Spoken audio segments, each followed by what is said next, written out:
Un exemple d'addition de deux fractions. 6 septièmes plus 2 35e. Donc, je vous rappelle, pour additionner deux fractions, il faut que les deux fractions soient écrites avec le même dénominateur. Ce n'est pas le cas. Là, c'est un dénominateur 7 et l'autre, c'est un dénominateur 35.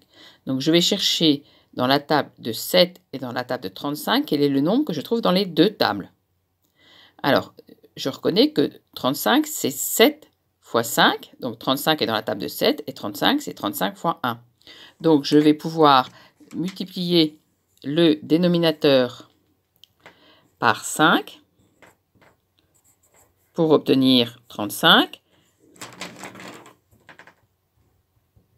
Et si j'ai multiplié le dénominateur par 5, il faut que je multiplie le numérateur par 5 pour que la fraction reste égale, représente la même quantité. 6 fois 5, 30.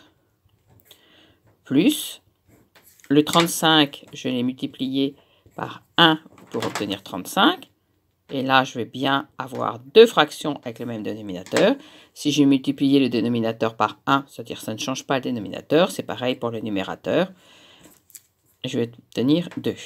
Maintenant, mes deux fractions ont le même dénominateur. Je vais recopier ce dénominateur et ici additionner les numérateurs. 30 plus 2 égale 32 35e. J'ai fini l'addition des deux fractions. Maintenant, je vais vérifier si je ne peux pas simplifier cette écriture.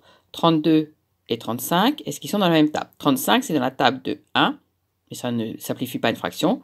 5, 7 et 35. 32, ce n'est pas dans la table de 5, donc je ne peux pas simplifier par 5. Ce n'est pas dans la table de 7 et ce n'est pas dans la table de 35. Donc, je n'ai pas de table commune entre le numérateur et le dénominateur. Je ne peux pas simplifier mon résultat. J'ai obtenu l'addition de 6 septièmes et plus 2 35e de façon la plus simple possible.